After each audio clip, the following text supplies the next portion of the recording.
بسم اللہ الرحمن الرحیم۔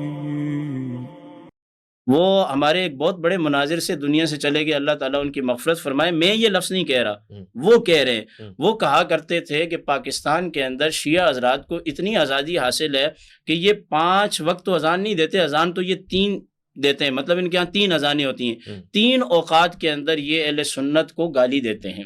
کیوں؟ کہ یہ اپنی اذان کے اندر یہ لفظ استعمال کرتے ہیں بلا فصل، یعنی خلیفہ بلا فصل۔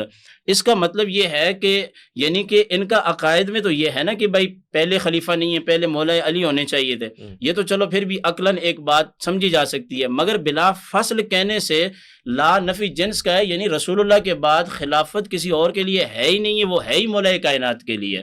یہ ان کی کتاب۔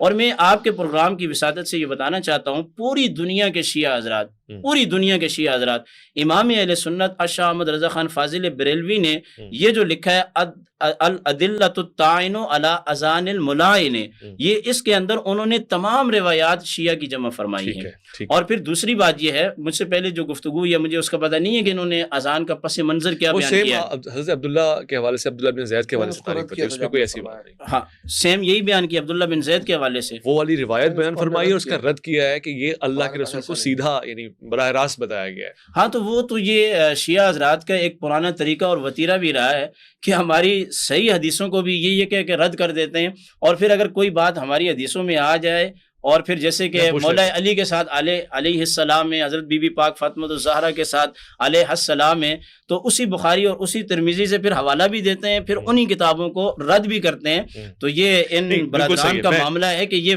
یہ جو چیز ان کو اچھی لگتی ہے تو وہ کتابوں سے اٹھا کے حوالے بھی دے دیتے ہیں، اور جو مطلب ان کے تو میں یہ کہنا چاہتا ہوں کہ شیعہ حضرات کے نزدیک پھر دوسری بات یہ قابل گرفت بات ہے، یہ کہہ رہے ہیں یہ بعد میں اضافہ کیا۔ دیکھیں اذان جو ہے یہ شعار اللہ میں سے ہے، ٹھیک ہے، انہوں نے پس منظر کیا بیان کیا وہ مجھے پتہ نہیں ہے، لیکن یہ خود مان رہے ہیں کہ یہ ایک اضافی چیز ہے، تو بھائی یہ اضافی چیز آپ کیوں کر رہے ہیں؟ ٹھیک ہے، یہ میں سوال آپ کا پوچھ لیتا ہوں، جب یہ اور میں ایک بات بڑا کلیئر کر دوں۔ خواتین و حضرات، پروگرام کا ایک خاص یہ ہے کہ یہ بات سن لیں میری، میں مختصر کرنا چاہ رہا ہوں، بات وہ ہوگی جو اللہ اور اس کے رسول کی طرف سے نافذ ہے، انہوں نے خود اپنی زبان سے مان لیا یہ اضافی چیز ہے۔ پتہ چلا کہ شیعہ حضرات اپنی کتابوں کے اندر اضافہ کرتے ہیں، اور جب اضافہ کرتے ہیں یہ ثابت ہو گیا تو پھر ان کے مذہب پر کم از کم سنی ہونے کے اعتبار سے ہم اس پر کوئی اعتماد ذرہ برابر بھی نہیں کر سکتے۔ ٹھیک ہے، آپ کی بات پوری آ گئی ہے۔ میں صرف ایک بات کہہ دوں، ہرگز یہ مقصد نہیں ہے کہ ہم کوئی ایسی صورتحال پیدا کریں کہ جس میں ہم ایک مجادلہ ہو جائے۔ علمی گفتگو ہے، علمی نکات پیش کیے جا رہے ہیں، اور ہو سکتا ہے کہ اس میں یقیناً خیر ہوگی، وہ اس لیے کہ ایک نتیجہ نکل جائے گا کہ کیا چیز کس حد تک ہے۔ یہ علامہ صاحب نے بالکل بیان فرما دیا کہ اس کو ہم ایسا مضاف یا اضافہ لیتے ہیں، اور وہ جو بنیادی کلمات ہیں وہ اس کے علاوہ ہیں، اور پھر آپ نے دلائل بھی پیش فرما دی۔ علامہ صاحب یہی بات میں آپ کی طرف پھیرتا ہوں، مگر اس کو اور ہائی لائٹ کر لیتے ہیں۔ دیکھیے جو انہوں نے باتیں کی، میں اس کو تو پہلے وضاحت دے دوں۔ انہوں نے کہا کہ ہم نے اذان میں اضافہ کیا ہے، میں نے واضح طور پہ کہا کہ ہماری اذان وہی اذان ہے جو من جانب اللہ ہے، ہم نے اس میں کچھ اضافہ نہیں کیا، ٹھیک ہے۔ اشہد ان لا الہ الا اللہ وحدہ لا شریک لہ، کیا اللہ کی طرف سے ہے؟ نہیں ہے، ہر عالم اسلام کہہ رہے ہیں، یہ کیا اضافہ کہلائے گا؟ نہیں کہلائے گا۔ اشہد ان محمد رسول اللہ کے بعد صلی اللہ علیہ وآلہ، یہ لوگ آل کو کھا جاتے ہیں، ہم لوگ تو خیر کہتے ہیں وآلہ، ٹھیک ہے، کیا یہ اضافہ کہلائے گا؟ اذان میں نہیں کہلائے گا۔ جس طرح صلی اللہ علیہ وآلہ آپ کہتے ہیں، اسی طرح ہمارے پاس ہمارے معصومین، جو ہمارے پاس مصدر شریعت ہے، معصومین کے فرامین ہے، اس سے بات ثابت ہے کہ محمد رسول اللہ کے بعد علی ولی اللہ کی گواہی وہی حیثیت رکھتی ہے، ٹھیک ہے۔ لہٰذا ان کا یہ کہنا کہ جی ہم نے اذان میں اضافہ کر دیا، انہوں نے بات کو سمجھا ہی نہیں ہے، جذبات میں بس یہ اضافہ کر دیا اور ہم نے مان لیا اور ہم اعتبار نہیں کر سکتے۔ اب یہ کہ یہ اعتبار کریں یا نہ کریں، میں آپ کے سامنے کاش کہ یہ اپنی کتابیں پڑھ کے آتے تو یہ کبھی نہ کہتے کہ ہم نے رسول اللہ پہ الزام لگایا اور ہم نے یہ کہہ دیا کہ حی علی خیر العمل نکال دیا اور جو الصلاۃ و خیر العمل شامل کر دیا۔ میں ان کی کتابوں کا حوالہ دیتا ہوں، علم کلام حضور نے ضرور پڑھا ہوگا، مدرسے کا حوالہ دے رہے ہیں، وہاں پڑھاتے بھی ہوں گے یہ، تو علم کلام کی کتابوں میں علامہ تفتازانی کا نام میں نہیں سمجھتا ہوں کہ کوئی اس سے واقف نہ ہو، کوئی عالم اسلام کا مفتی ہو، ایسا کوئی متکلم ہو، رئیس المتکلمین تو بہت بڑی بات ہے۔ چھوٹا موٹا علم کلام کا طالب علم جو عقیدہ طحاویہ یا شرح عقائد نصفی یا جو ہے کشف المراد اور جو ہے شرح تجزیہ جیسی کتابیں پڑھتے وہ بھی جانتا ہے کہ علامہ تفتازانی کس اہمیت کے حامل ہیں علم کلام میں۔ سید میر شریف جرجانی رحمۃ اللہ علیہ حنفی مذہب کے عالم ہیں، میں ایسا ہی کہہ رہا ہوں، ایسا ہی نہیں آپ بات کریں، میں سن رہا ہوں، میں پڑھا چکا ہوں. وہ اہل سنت کے بہت بزرگ عالم ہیں، انہوں نے جو ہے ان کی بھی علم کلام کی جو ہے نا کتابوں کے اوپر حواشی ہیں، ان کی کتابیں موجود ہیں. شرح مواقف، شرح مقاصد، اہل سنت کی وہ کتابیں ہیں، یعنی روز روشن کی طرح آیا ہے کہ یہ علم کلام کی ان کی بہترین اور شورۂ آفاق کتابوں میں سے. میں ان کتابوں کے حوالے سے بات کر رہا ہوں. اور تفتازانی، سعد الدین تفتازانی نے اور کوشجی نے مبحث الامامہ، امامت کی جو بحث ہے، تجرید کتاب خواجہ نصر الدین طوسی کی، یہ علم کلام کی وہ کتاب ہے جس پر شیعہ سنی سب نے شروحات لکھی ہیں. ہماری جو شرح ہے جو ہمارے حوزات میں پڑھائی جاتی ہے وہ ہے کشف المراد، علامہ ہلی کی لکھی ہوئی شرح وہ پڑھائی جاتی ہے. باقی دیگر حوزات کے اندر دوسری شروحات کوشجی کی شرح پڑھائی جاتی ہے، یا شرح مواقف، شرح مقاصد وہ پڑھائی جاتی ہے. لیکن بہرحال علم کلام کی ایک اہم کتاب، اس میں یہ جملے موجود ہیں سعد الدین تفتازانی کے بھی اور کوشجی کے بھی. ان عمر بن الخطاب قال وهو على المنبر، عمر ابن خطاب نے کہا جبکہ وہ منبر پر تھے، ثلاث كن على عهد رسول الله صلی اللہ علیہ وآلہ وانا انهى عنهن، تین چیزیں تھیں جو رسول کے عہد میں تھی اور میں اس سے منع کرتا ہوں. تھی کا مطلب کیا ہے؟ تھی کا مطلب یہ کہ رسول کے عہد میں تھی، اور حضرت عمر یہ کہہ رہے ہیں کہ میں اس سے نہیں کرتا ہوں. وَأُحَرِّمُهُنَّ، میں ان تین چیزوں کو حرام قرار دیتا ہوں. وَأُعَاقِبُ عَلَيْهِنَّ، اور میں ان تینوں چیزوں پر سزا دوں گا. اب آپ مجھے بتائیے کہ میں کس کا اعتبار کروں؟ مذہب اہل سنت کا اعتبار کروں جن کے امام یہ کہہ رہے ہیں کہ رسول کے زمانے میں تین چیزیں تھیں، میں ان تینوں سے روکتا بھی ہوں، میں ان تینوں کو حرام بھی قرار دیتا ہوں، میں ان تینوں پر سزا بھی دوں گا. اور ان تین چیزوں میں سے ایک چیز جو ہے وہ نماز میں، اذان میں حی علی خیر العمل ہے. حی علی خیر العمل سے میں منع کرتا ہوں. بھائی کیوں منع کرتے ہیں؟ اس کی وجہ بھی علماء اہل سنت نے اپنی کتابوں میں لکھی ہے. کاش کہ یہ پڑھ لیتے تو اس میں واضح ہو جاتا ہے ان کے لیے کہ حضرت عمر نے یہ فرمایا کیونکہ حی علی خیر العمل کو لوگ سنیں گے تو وہ خیر العمل نماز کو سمجھیں گے، تو وہ جہاد میں کوتاہی کریں گے، سستی کریں گے. لہٰذا اس جو ہے جملے کو اذان سے انہوں نے نکلوا دیا. پھر اسی طریقے سے اور دنیا کی کتابیں میں پر دنیا کے حوالے موجود اہل سنت کتابیں جس میں یہ واضح موجود ہے. حضرت ابو بکر کے زمانے میں بھی حی علی خیر العمل تھا، ٹھیک ہے، اس کو بھی جو ہے انہوں نے نہیں دیکھا کہ جو حضرت ابو بکر کے زمانے بھی موجود ہے، حضرت عمر نے آ کے نکالا ہے. دوسری دو چیزیں متعۃ الحج ہے، وہ یہاں ذکر نہیں تھا جو میں نے ابھی کھولا ہوا تھا کتاب کا حوالہ، اور تیسری چیز متعۃ النساء ہے. متعہ نساء جو ہے وہ بھی رسول کے زمانے میں تھا، متعۃ الحج، حج تمتع، وہ بھی رسول کے زمانے میں تھا. ان تینوں چیزوں کو حضرت عمر نے دین سے نکال دیا اور اس سے منع فرمایا. اہل سنت دین رسول پہ عمل نہیں کرتے، دین حضرت عمر پہ عمل کرتے. آپ بتائیے ہم کس کا اعتبار کریں؟ دین حضرت عمر کا اعتبار کریں یا دین رسول خدا کا اعتبار کریں؟ یہ آپ کا موقف ہے اور آپ کا سوال ہے. میں سوال کو ویسے جو حوالے سے گفتگو کی میں نے اسی طرف جواب. ٹھیک ہے، نہیں میں کہتا ہوں تھوڑا لائٹ ورژن رہے، ہم ایک علمی سلسلہ رہے، اور اسی لیے ہم نے مزانہ بھی آپ کے آگے رکھا ہوا ہے، جب دل چاہے اس کو ٹھنڈا کر کے. لائٹ ہی ورژن ہے، جیسے انہوں نے ورژن دیا اس کے مقابلے ہمارا بھی لائٹ. آپ بھی پیے تھا کہ تھوڑا سا کول ڈاؤن ہو اور وداؤٹ فائٹ ایک اچھی گفتگو. ہاں یہ حتماً ہماری کوشش ہے کہ فائٹ نہ ہو بلکہ ڈسکشن رہے. جی صاحب نے ایک اور بات جو ارشاد فرمائی کہ شیعہ حضرات جو ہے نا اپنی اذان میں اہل سنت کو گالیاں دیتے ہیں. اولاً تو یہ کہ گالی دینا اس طریقے سے اہل سنت کو گلی کوچے کے اندر آ کے، میں ایسے طالب علم ہوں، میں حرام سمجھتا ہوں. میں مسجد اور منارہ اذان میں جا کے دینا تو بہت دور کی بات. بہت اچھی بات، بہت اچھی بات کی آپ نے، دل خوش ہوا. میں تصور بھی نہیں کر سکتا کہ کسی اہل سنت بھائی کو ملائے عام گلی کوچے بازار میں آ کے گالی دوں. ماشاءاللہ. تو وہ گھر جو خدا سے منسوب ہے، خانہ خدا ہم کہتے ہیں مسجد کو، جو مسجد ہے جو خدا کا گھر ہے، جہاں پہ ہم لوگ بہت ساری وہ رعایتیں کرتے ہیں جو شاید گلی کوچے میں نہیں کرتے. تو میں پاگل ہوں کہ جا کے منارہ اذان پہ اہل سنت بھائیوں کو اور وہ بھی پوری قوم کو گالیاں دوں. ہمارا دماغ خراب نہیں ہے کہ ہم جو ہے اہل سنت بھائیوں کو اس طریقے سے گالیاں دیں. خدا جو ہے نا ہمیں اس جو ہے بدنیتی سے اور اگر کوئی بھی ایسی چیز ہے اس سے محفوظ رکھے. آمین. جہاں تک بات ہے اس جملے کی، اشہد ان امیر المؤمنین و امام المسلمین علی ابن ابی طالب حجت اللہ و خلیفۃ رسول اللہ بلا فصل. تو یہ ہمارے عقیدے کا اعلان ہے. یعنی ہم اپنی اذان میں بتاتے ہیں کہ بھائی ہم امیر المؤمنین کو خلیفہ مانتے ہیں، حضرت ابو بکر کو نہیں مانتے. اس میں گالی کدھر ہے؟ یہ میں کیمرے کے سامنے کہہ رہا ہوں، اور میں پہلے بھی اپنے آپ کے پروگرام میں کہہ چکا ہوں کہ میں اس مملکت خدا پاکستان میں رہتا ہوں، تو میں تشیع کا جو ہے نا کوئی مثال کے طور پہ مجھے چھپانے کی ضرورت نہیں کہ میں شیعہ ہوں. میں اعلان شیعہ ہوں، ڈنکے کی چوٹ پہ شیعہ ہوں. یہ سنی ہے، اعلان سنی ہے، الحمدللہ یہ حسن ہے اس پاکستان کا. ہم دونوں ساتھ بیٹھے ہوئے، میں ہوں سنی قادری ٹن ٹنا ٹن. وہ ایک نعت بھی ہم نے سنی تھی، بڑی مزے کی نعت تھی، مولا ان کو بھی سلامت رکھے. تو یہ سنی ہے، بہترین ہے، سبحان اللہ. میں شیعہ ہوں، میں اپنی جگہ ہوں. میں اگر یہ کل کو آگے کہیں اذان میں، ٹھیک ہے، یا ویسے ہی کہ اپنے مجلس میں گئے، لیکن کہ عالم دین کا خطبہ بھی ہم نے سنا تھا، اشہد ان ابا بکر خلیفۃ رسول اللہ بلا فصل، تو ہمیں تو کبھی بھی نہیں لگا کہ یہ ہمیں گالی دے رہے ہیں. آپ کا عقیدہ یہ ہے بھائی، آپ حضرت ابو بکر کو خلیفہ بلا فصل مانتے ہیں، آپ کو مبارک ہو، ہم نے تو نہیں کہا کہ آپ ہمیں گالی دے رہے ہیں. ہم جب یہ کہہ رہے ہیں تو آپ کو کیوں لگ رہا ہے کہ ہم گالی دے رہے ہیں؟ ہاں یہ ضرور ہے کہ جب آپ کہیں گے کہ حضرت ابو بکر خلیفہ بلا فصل ہیں، اس میں ہمارے عقیدے کی نفی ہوتی ہے، اور جب میں کہتا ہوں کہ امیر المومنین علی خلیفہ بلا فصل ہیں، اس میں آپ کے عقیدے کی نفی ہوتی ہے، لیکن اس میں گالم گلوچ کا کوئی تصور نہیں ہے، اور یہ اس کا لازمہ ہے، تشریح نہیں ہے. ہم کہتے ہیں امیر المومنین خلیفہ بلا فصل ہیں، اہل سنت برادران ہمارے بھائی وہ چوتھا خلیفہ مانتے ہیں، ہم لوگ پہلا خلیفہ مانتے ہیں، اور یہی تشیع اور تسنن کی شناخت ہے. اگر اس کو نکال دیا تو ہم سب ایک ہو جائیں گے، پھر شیعہ سنی رہے گا ہی نہیں کوئی. آپ نہیں چاہتے ہم ایک ہو جائیں؟ ایک ہو جاتے ہیں، ہٹا دیتے ہیں اضافی جملہ. دیکھیں کاش کہ جو ہے نا ہم سب ایک ہوتے حقائق کی بنیاد پر، لیکن جہاں حقائق کو جو ہے نا مسخ کر دیا جائے، تاریخ کے ساتھ کھلواڑ کیا جائے، اور تاریخ کے جو ہے اوراق کو مزید سیاہ کر دیا جائے، اس میں من گھڑت چیزیں ڈال کے، جو بنو امیہ کے ادوار میں ہوا، جو بنو عباس کے ادوار میں ہوا، اگر وہ تاریخ کھول کے رکھی جائے اور ڈاکومنٹ جو ہے اس کو سامنے رکھ کے عقل سے بھی انسان فیصلہ کرے تو حقیقت تک پہنچ سکتا ہے. لیکن یہ کہ ان کی جب مفتی صاحب کی اپنی خواہشات ہو، میری اپنی خواہشات ہو، میرے اپنے میلان قلبی ہو، ان کا اپنا میلان قلبی ہو، اس میں پھر حقیقت کبھی سامنے کھل کے آتی نہیں ہے. میں اپنے دماغ میں ایک عقیدہ جو میں نے مدرسے میں پڑھا وہ میں اس کو بنا کے چل رہا ہوں کہ وہ یہی ٹھیک ہے، انہوں نے جو پڑھا وہ اس کو لے کے چل رہے ہیں، کبھی بھی حقیقت تک نہیں پہنچ سکتے. گراؤنڈ ریئلٹی ہے.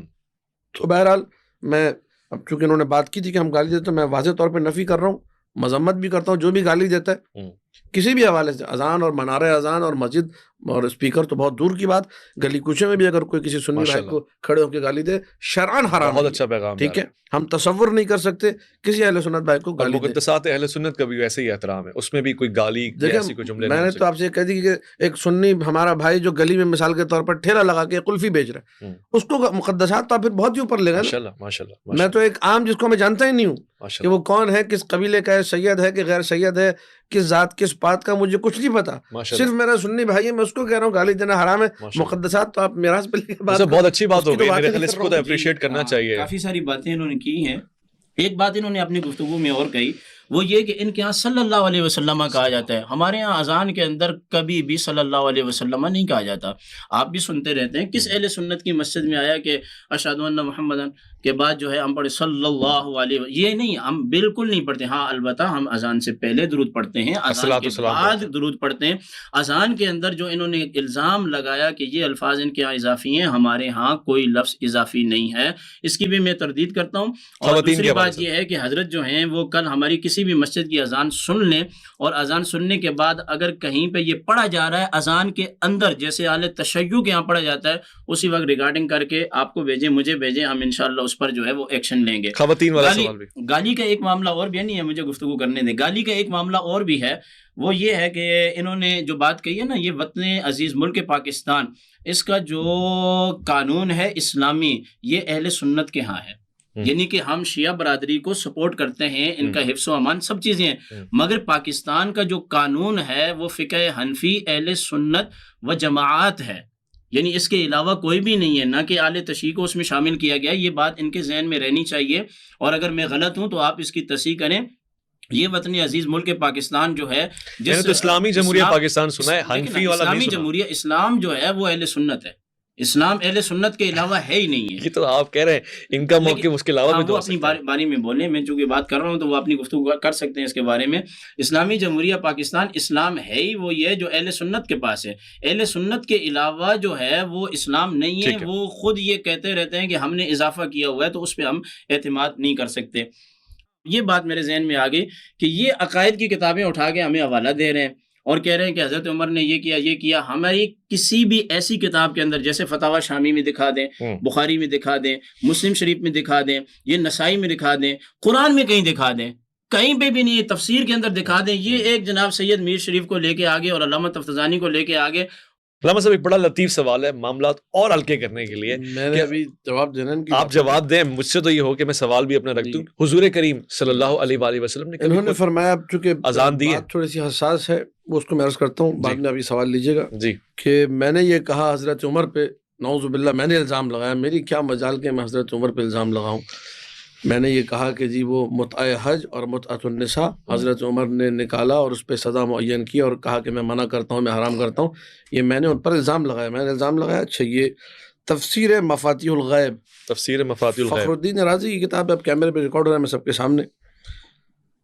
شیخ فخر الدین رازی یہ فرماتے ہیں وَهَا هُنَا نَوْعٌ آخَرُ مِنَ التَّمَتُّعِ مَكْرُوهٌ وَهُوَ الَّذِي حَذَرَ عَنْهُ عُمَرُ رضي الله عنه وقال متعتان كانتا على عهد رسول الله صلى الله عليه وآله وأنا أنهى عنهما وأعاقب عليهما متعۃ النساء و متعۃ الحج. یہ فخر الدین رازی کی تعبیر ہے. یہ کیسے انکار کر سکتے ہیں برملا بیٹھ کے کہ جو ہے ان کی کتاب میں ہے نہیں اور میں الزام لگا رہا ہوں؟ آپ فخر الدین رازی کے بارے میں کہیے، ان کے بارے میں امام اہل سنت ہے، انہوں نے الزام لگایا ہے.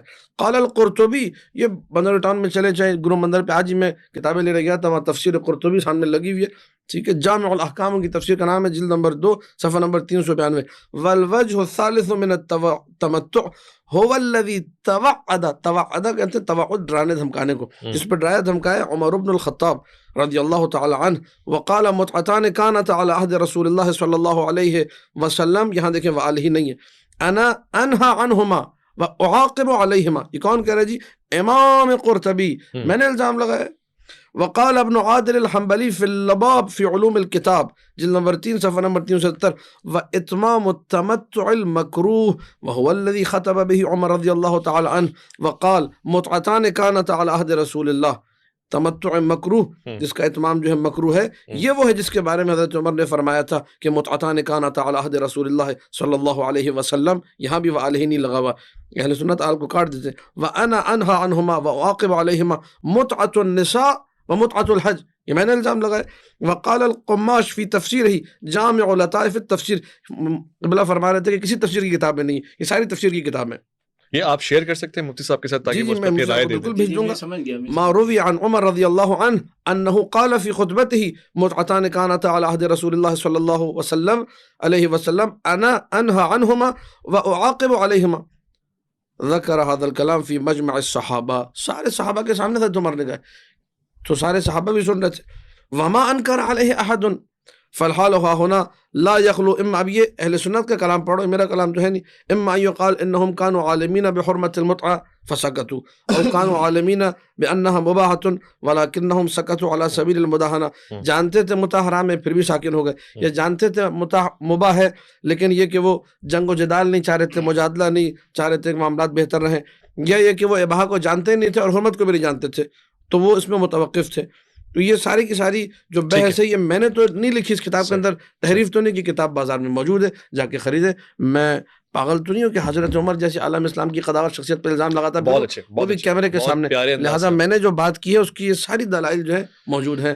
آپ نے کیا سوال کیا تھا؟ میں بالکل یہ آپ نے بیلنس کر دیا. اب میرا سوال بھی حضور کریم نے کبھی اذان دی ہے؟ جمہوریہ پاکستان، ٹھیک ہے، اسلامیہ جمہوریہ پاکستان، ان سے گزارش ہے پاکستان کا آئین پڑھے جا کے، ٹھیک ہے، اس آئین کے اندر سب کو حقوق دیے گئے ہیں اور قرآن اور سنت کے مطابق ہی آئین بنا ہے. اگر یہ ادعا کر سکتے تو کریں کہ قرآن خالی حنفیوں کا ہے، پاکستان کا آئین قرآن کے مطابق. لہٰذا یہ کہنا کہ اسلام جو ہے نا فقط اہل سنت ہے، میں بھی سینہ ٹھوک کے کہتا ہوں کہ اسلام فقط شیعوں کا ہے، لیکن یہ کہ یہ بات غلط بات ہے، ان کو نہیں کرنی چاہیے یہ بات، اور مجھے بھی نہیں کرنی چاہیے یہ بات کہ میں کہوں کہ اسلام فقط شیعوں کا ہے. یہ کہہ کہ اسلام انہوں نے کی ہے، لہذا میں مجبوراً ردن علیہ. ہاں، یہ بحث کا کوئی حل نہیں نکلے گا، مگر ٹھیک ہے، آپ نے جو حوالے پیش کر دی وہ اہل سنت کے معتبر حوالے. اچھا، یہ بات مکمل ہوگی آپ کے سوال کے جواب. حضرت نے جو باتیں کہی ہیں، میں یہی کہہ رہا ہوں کہ وہ ہمارے ساتھ بیٹھتے تھے دلشاد مندوی صاحب نا، وہ کہا کرتے تھے کہ جن کو عزاداری کا علم نہیں ہے ان کو بات نہیں کرنی چاہیے، ان کو اچھے طریقے سے پتہ ہونا چاہیے کہ امام راضی کے حوالے دے رہے ہیں، اور یہ امام قرطبی مالکی ہے اور امام راضی جو ہے وہ شافعی ہیں. یہ بات ذہن میں رکھے، بولیں گے نہیں بیچ میں. میں کہہ رہا ہوں اہل سنت میں تو آتے ہیں. میں آ رہا ہوں، جو یہ حوالے دے رہے ہیں نا، اس میں حج تمتع کے دلائل فقہی طور پہ دیے جا رہے ہیں. یعنی کہ حضرت عمر رضی اللہ تعالیٰ عنہ منع کرتے تھے، وہ کوشش کی جا رہی ہے کہ یہ حضرت عمر رضی اللہ تعالیٰ عنہ نے کیا، یہ شافعیوں کا اور حنفیوں کا ایک دلائل ہے. جتنی حدیثیں انہوں نے پڑھی ہیں اس کے آخر میں دیکھ رہا تھا ابھی کتاب میں، نہ تو بخاری کا نام آیا نہ مسلم کا نام آیا. ایک بات. دوسری بات یہ ہے کہ ان تمام باتوں کو میں رد کرتا ہوں کہ اہل سنت کے ہاں ہمارے نزدیک جو دلائل ہیں وہ اربع ہیں. نمبر 1 قرآن حکیم، نمبر 2 سنت رسول اللہ صلی اللہ علیہ وسلم، نمبر 3 اجماع، نمبر 4 قیاس. اور انہوں نے جتنے حوالے دیے ہیں نہ تو ان کا تعلق کتاب اللہ سے ہے، یہ تفسیر ہے مگر ان کی اپنی ہے، اور ان سنتوں کی روایات حدیث کے اعتبار سے کسی بھی معتبر کتاب میں نہیں آئی. جب یہ حدیث نقل کریں یا بیان کریں نا تو کم سے کم یہ دیکھ لیا کریں کہ یہ محدث حدیث بیان کر کے قرآن کی شرح کر رہا ہے یا نہیں. تفسیر بالمعصور کی اگر یہ بات کرتے تو شاید میں مان لیتا. ان کے علم میں ہونی چاہیے یہ جتنی باتیں کر رہے ہیں امام قرطبی کی اور امام رازی کی کتاب اور امام قرطبی کی کتاب تفسیر بالمعصور نہیں ہے. اور یہ بات میں نے ایک تفسیر کے ساتھ آپ کے ایک پروگرام میں کہی تھی جو ابھی تک آپ نے چلایا نہیں ہے کہ تفسیر بالمعصور کس کو کہتے ہیں. تفسیر کا پروگرام ہے بالکل. تو یہ مطلب یہ وہ تفسیریں ہیں کہ جو لغت کے اعتبار سے بھی ہیں، منطق کے اعتبار سے بھی ہیں، تو یہ حدیث کا حوالہ ان سے نہیں دے سکتے. اور انہوں نے جتنی باتیں کی ہیں وہ حدیث کی، تو ان کے سامنے یعنی بخاری اور مسلم کے سامنے یہ حدیثیں بالکل بھی قابل عمل نہیں. ٹھیک ہو گیا، واضح ہو گیا. اگلی بات آپ کیا پوچھیں؟ ایک لطیف سوال آپ سے لوں گا پھر حضرت کے پاس. ایک مسئلہ جی. یہ نہ کریں، ظلم نہ کریں آپ.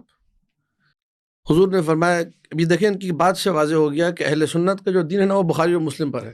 اصح الکتب، دیکھیں میری بات کے بیچ میں نہ بولیں، میری بات کے بیچ میں نہ بولیں، مجھے بات کرنے دیں. غلط بات نہیں کر رہا. آپ نے کہا کہ جو نا صحیح بخاری صحیح مسلم میں کہیں نہیں ہے. میں نے آپ کو دنیا کے حوالے دیے، آپ نے کہا صحیح بخاری صحیح مسلم میں نہیں ہے. اب میں آپ کو اگر صحیح مسلم دکھا دوں اس کے بعد یہ کیا کہیں گے وہ بھی سماعت فرمائیے گا. صحیح مسلم میں یہی کہوں گا بخاری سے دیں گے وہ بھی شافی ہیں. ابھی یہ تو بڑا مسئلہ ہو جائے گا. صحیح بخاری صحیح مسلم کتاب نکال کے دیں گے نہیں، وہ بھی شافعی میری بات سنیں نا.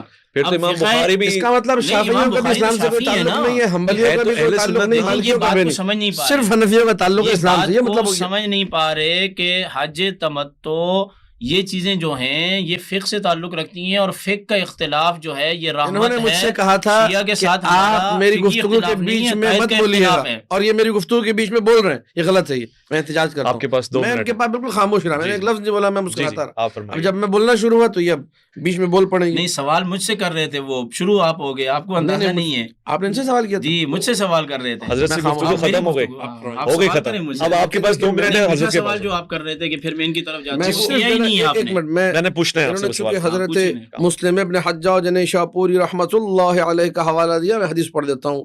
صحیح مسلم عن جابر بن عبد الله قال كنا نستمتع بالقبضة من التمر والدقيق الایام على عہد رسول اللہ صلی اللہ علیہ وسلم. حضرت جابر بن عبداللہ فرماتے کہ ہم ایک مٹھی کھجور اور ایک مٹھی جو ہے دقیق آٹا اس کے بدلے میں متعہ کیا کرتے تھے رسول اللہ کے زمانے میں، اور حضرت ابی بکر کے زمانے میں. حتی نہا عنہا عمر فی شأن عمرو بن حریث وفی ما ثبت، یا آخر میں بھی کہاں حدیث موجود ہے صحیح مسلم میں کہ منع کرنے والے حضرت عمر تھے جنہوں نے اس متع سے منع کیا ہے. اور بھی آگے حوالے تحاوی کی معانی الآثار ہے، اس میں بھی یہ بات موجود ہے. جس کتاب کا یہ کہیں گے اس کے بعد کہیں گے جی وہ شافعی تھا، وہ مالکی تھا، وہ حنبلی تھا. تو بابا اگر چاہ رہے میں فقط فقہ حنفی سے دوں، اگر وہ بھی دوں گا تو آپ کہیں گے یہاں دلائل کی بات ہو رہی ہے اور یہ وہ بات نہیں ہو رہی جو آپ کرنا چاہ رہے ہیں. یعنی آپ نے ماننا نہیں ہے، آخر کلام یہ ہوگی. ٹھیک ہو گیا. علامہ صاحب کی روایات اور دلائل قابل قبول ہیں.